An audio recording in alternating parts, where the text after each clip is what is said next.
Was the worst year for a lot of us for our mental as well as physical health. So joining us this morning is best-selling author, coach, and fitness expert Lisa Goldenthal. Hello and welcome. I'm Lisa G, your host. You're at the top of your game, yet the game is changing faster than ever. Strategies that got you here aren't the ones that'll keep you here. The pressure is relentless, and the fear of obsolescence looms large. That's why I'm here. Welcome to the new podcast series, Disrupted: How to Be Gritty and Unlock Performance. This is your chance where I sit down with today's tops in business, mindset, wellness, and success to help you master disruption and thrive. Thanks for coming, and I'll see you soon.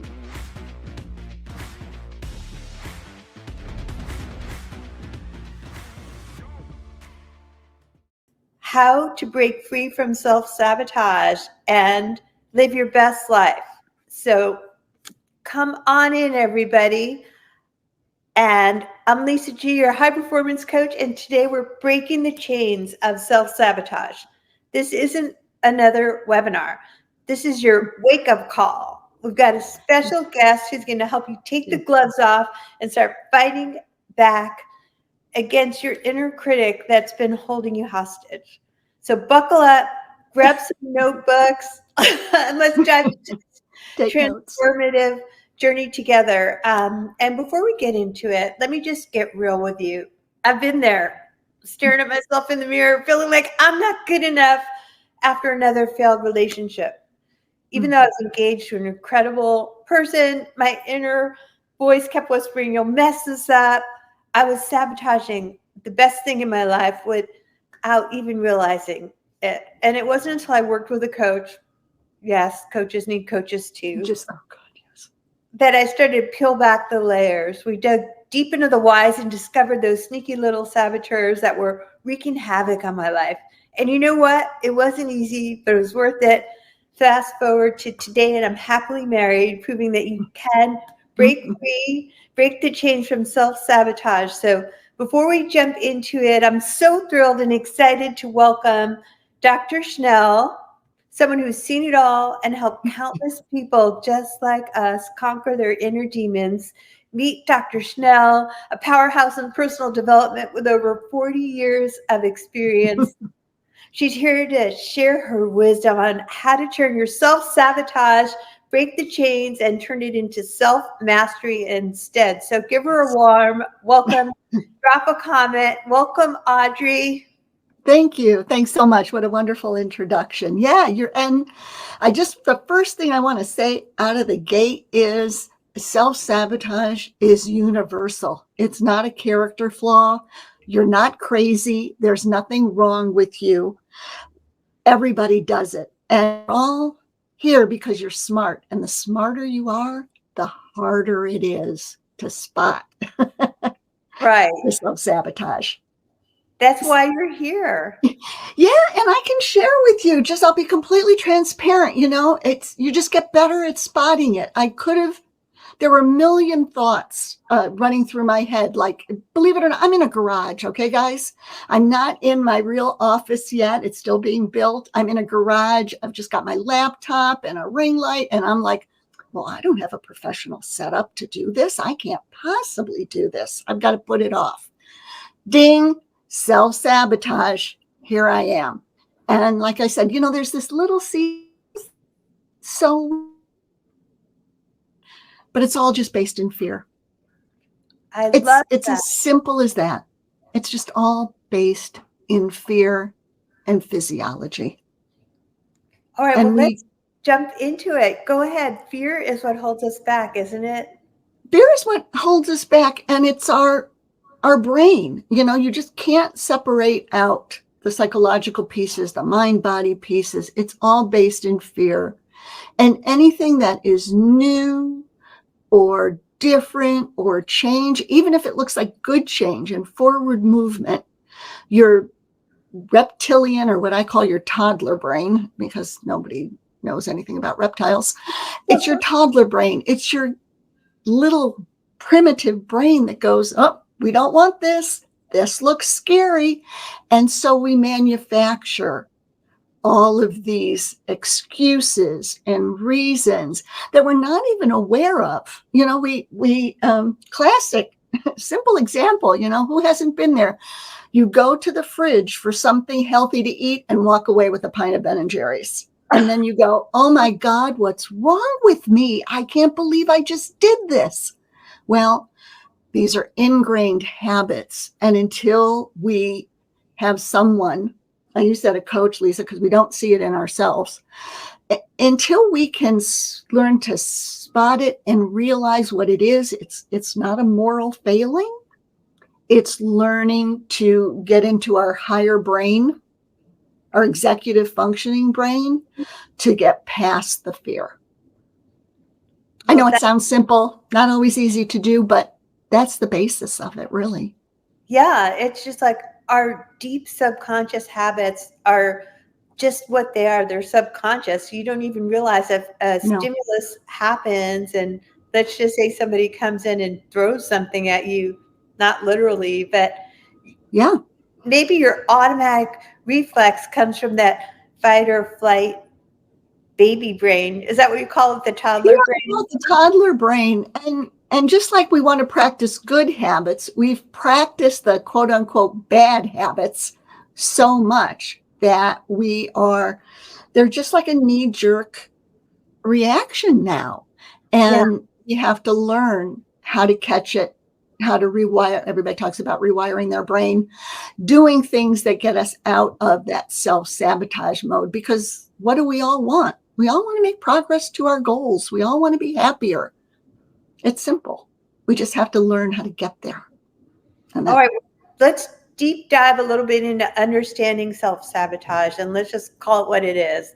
Self-sabotage is when we act like our own worst enemy, tripping ourselves up just when we're about to make progress, and procrastinate when you know you have a deadline, or perfectionism.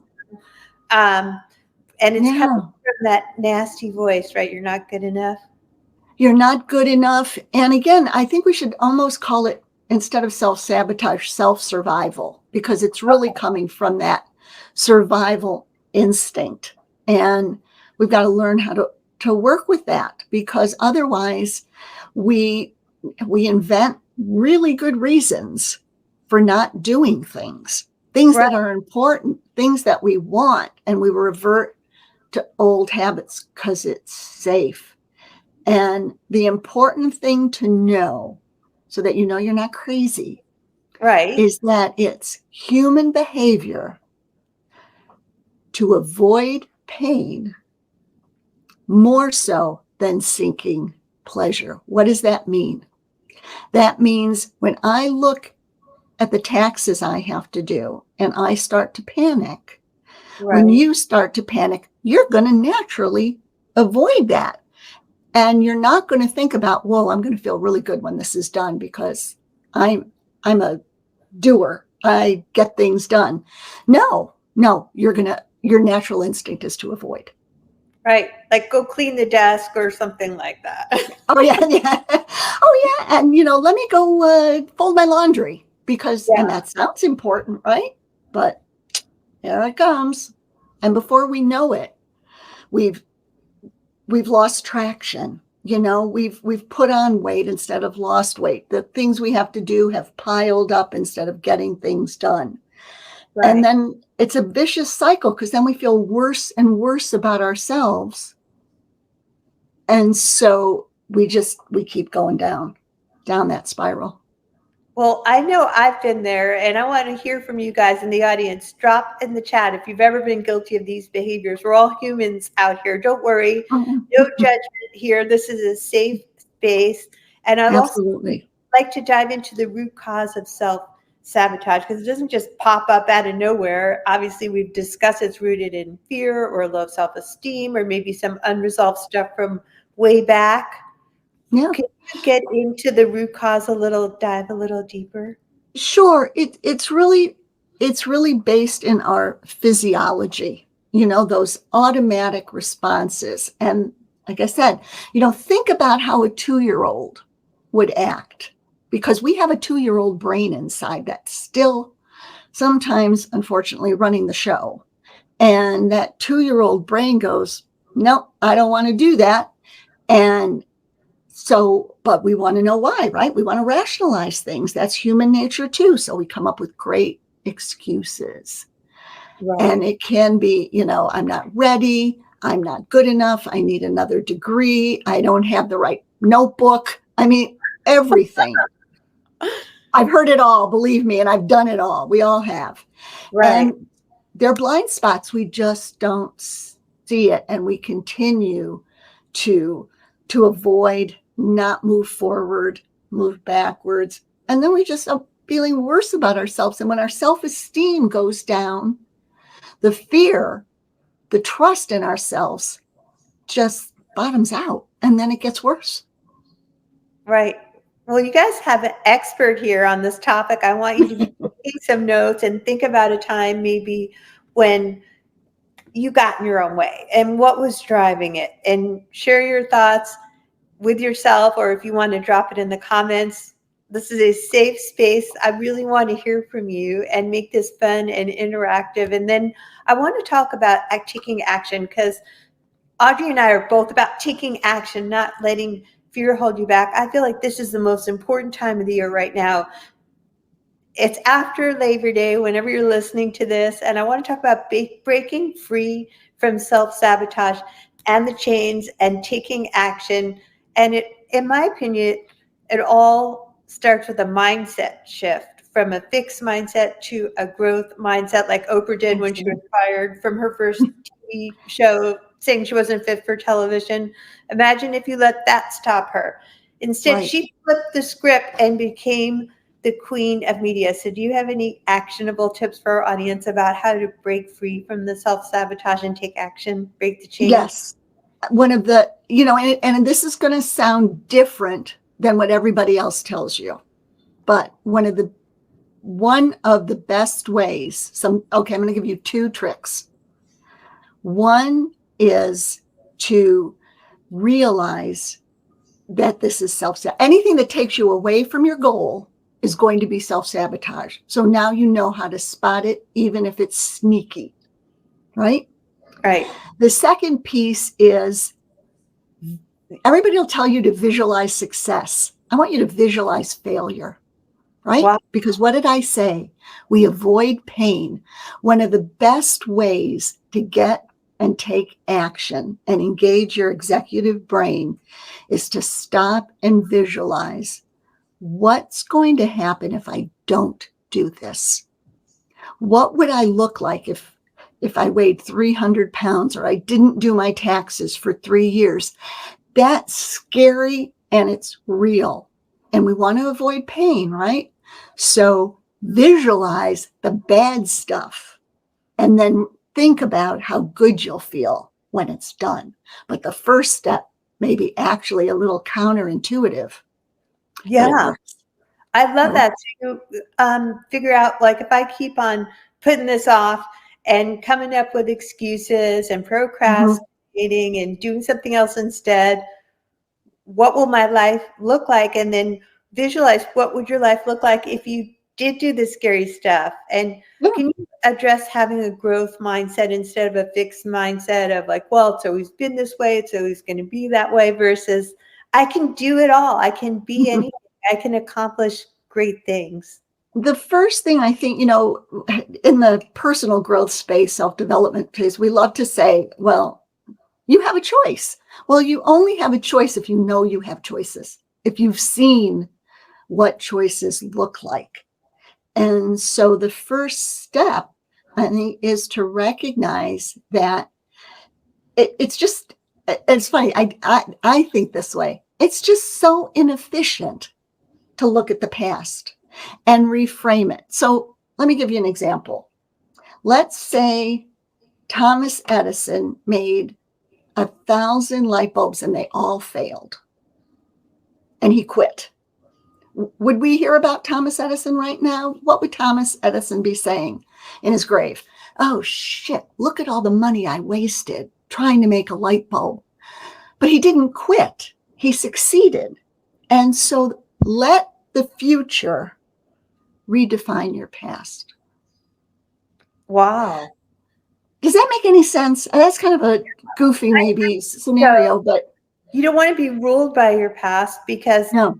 like we said in the beginning, it's so subconscious, and I like to address failing forward sometimes too. You want to know that I've survived hard things before. I can do hard things.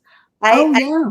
anything. You got to empower yourself to not let the past dictate the future, but let the future dictate the future. I love that. Do you want to jump into that a little bit more? What would that look like? Well, I'll tell you what it looked like for me. Okay. So, I talk about resilience. I talk about grit. Well, in April, we had a devastating flood. I mean, we lost everything. The water was almost in our storage area was almost as high. It was like 4 feet.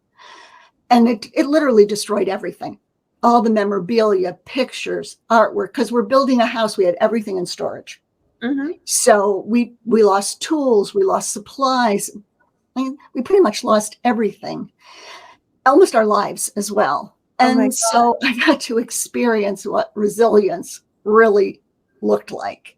And it looked like making a decision to treat this as we can do this. My husband and I work together and look at, okay, we actually had to find a little humor in all this, and really realizing that I could survive this. I could reframe it. This is great content. I'm using it now, and move forward, look to the future. And I'm not saying it's easy, but it set a new benchmark for me of what I know I can deal with and survive and move forward. And so we grow that way. You will grow that way as you build your evidence list of what you can actually accomplish. And they can start with just really small wins. But having that, you have a choice in the morning, right? Right. You wake up and go, what's going to turn to shit today? What's going to go wrong? Or you can wake up and go, okay, what am I going to win at today? And it doesn't always feel like that. Some days, yeah, I wake up and go, it's going to be shit today. But mostly I can pivot, and you just get better and better and better at pivoting. I love the power of a pivot, and thanks for sharing what you have overcome personally, because that is giving you evidence of what's possible. Like I've survived countless hard things many times, like 2020, anyone, and here we are. We're still here and we're still charging forward. I want to address the topic next of overcoming limiting beliefs. And if you believe you can, you're halfway there. Theodore Roosevelt. So right. Think about these limiting beliefs that you guys are experiencing right now. They're just stories you've been telling yourself. It's time to rewrite them. And is it really true that you're not smart enough, capable enough, or worthy enough? Hell no. Challenge those thoughts and replace them with an affirmation that reminds you of your power. Like, I am a lion. So write down notes, you guys. What's holding you back? What limiting belief can you replace with a better one? And let's talk about beliefs and the power of limiting beliefs and positive beliefs. Yeah. And I think, interestingly enough, and this is where, again, I'm a little counterintuitive or a little different than other people. I don't believe we have limiting beliefs. Okay. I think that for the 99% of the time, Lisa, if I were to ask you, do you really believe you're not worthy? Do you really believe that you're a failure? 99.9% of the times you're going to say, well, I don't really believe it, but God, it feels true. We have limiting feelings. It's, again, that emotions that come up that we have to recognize as feelings aren't facts. We have to deal with the emotional piece of it because, like I said, we're not delusional. We're not schizophrenic. These aren't actually things we truly believe. They're fears. Wow. And we have to recognize it as that. question everything, question your own beliefs and your own Yeah. thoughts and feelings, right? Yeah. It's one of the, I'm old enough, I can tell you this, those bumper stickers from the 60s that say, question authority, question everything. I love that. Is this real? Is it true? Ask yourself those kind of empowering questions. And I'm all about action, and I know you are too. We're not here to get into it, wallow in it. We want to help you move past it and be future focused. So can we get into the topic of sustaining change? And Sure. breaking free is one thing, but staying free is another. Exactly. So so here's another thing to write down. Write down these 2 questions because they're really powerful. The next time you find yourself dealing with what you think are limiting beliefs, ask yourself first, is that really true? Am I 100% sure that that is true? And then ask yourself, how can I see this differently? Wow. And the content is helpful, but also just the whole process of disrupting the cycle of self-sabotage will build a new habit, will add to that sustainability. It's consistency we're after. And consistency doesn't look like a linear function. We all go up and down, but we recover. Like I tell my clients, you didn't let a bad day turn into a bad month. That's a win. Yeah. We all have bad days. I mean, we can't show up as our best selves every single day, but we can try. I mean, talk about habits and stacking positive habits. For me, I know a lot of times I work on meditation practice and yoga practice before I even jump into the computer and what I do want to accomplish every day. I focus on what I'm grateful for and what I do want to accomplish. So do you have any suggestions about starting to stack new behaviors that we can stop self-sabotaging? Yes. And here's one place where I do believe what you'll hear in the media, because there's a lot of research to back it up. Focus on gratitude. It shifts into that growth mindset. Whatever you're grateful for, even if it's just getting out of bed that day, it helps you rewire and turn that focus from this sucks to I can win. And don't try to do too many habits at once. Pick maybe the 3 keystone things that would move the needle the most. And then what do we know works? A coach and accountability. Right. And again, these are simple. They're not always easy to do, but they're doable. They're doable. Okay, so I want to ask you guys in the audience, what's one habit you can start today to keep the momentum going? Drop it in the chat or write it in your notes, and let's hold each other accountable. So we've covered a lot of ground today, understanding self-sabotage, rooting out those beliefs and building habits that stick, because it's not about breaking free from the chains, it's about staying free. So I'm going to lob it over to you because I know you are such an expert on this topic. What are some actionable tips you have for our audience on how to end self-sabotage now? Get enough sleep. I know that's not what you were expecting me to say, but think about it. This is so based in physiology. Don't let yourself get tired and don't get too hungry. When is the worst time to deal with a 2-year-old? When they're tired and when they're hungry. Right. So physiology, take care of your nervous system first. Then pick a habit that is, build some momentum. So start with something easy and track it. Writing things down matters. We have to see the numbers. We have to see those little check marks. I did it today. I did it today. I did it today.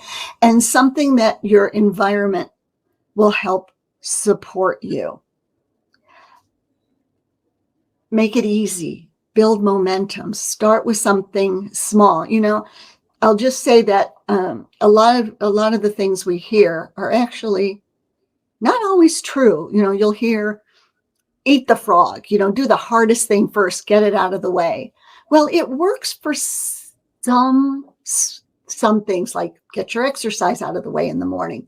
But for most things, especially most tasks that we've been avoiding, it doesn't work. And the research backs that up. We have to start with something doable and build momentum.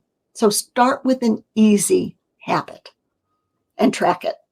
Literally get a calendar. Give yourself gold stars every day when you do it. I love Everything that. I know I learned in kindergarten, right?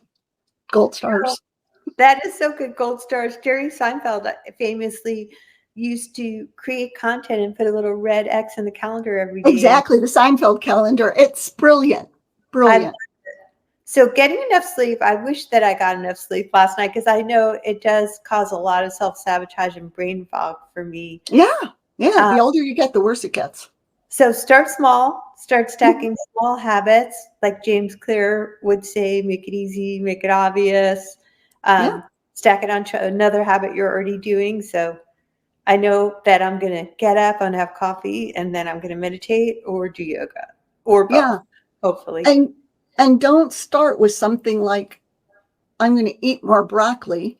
If you hate broccoli, it's not going to work. Start with something that is doable. Build momentum and let it sink in. You know, we focus on our losses. Like I said, we're loss averse, but we don't celebrate our wins enough. So let's say it's a day you drink those 8 glasses of water, and drinking more water is on your list. Everybody struggles with this, I swear. When you do it, really allow yourself to feel it. Do I feel better? Am I proud of myself? Am I happy? Does this feel good? Store that feeling. That feeling.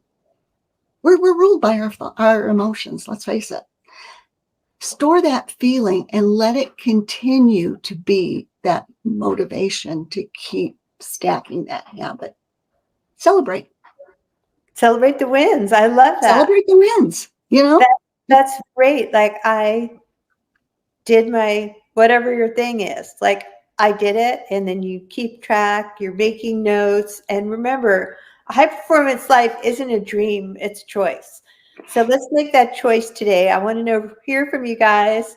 Are you in? Let's go. And any final parting wisdom bombs you want to drop with our audience today? Yeah, 2 things. Number 1, just because something is hard doesn't make it wrong. And just because something is easy doesn't make it worthless. Wow. Powerful stuff. I know we connected on LinkedIn through mutual connections. Where can people find more Dr. Audrey Schnell? Perfect. Go to my website, audreyschnell.com. Simple. I'm on Facebook, LinkedIn. Just reach out. Reach out. I've got videos on Facebook, lots of tips.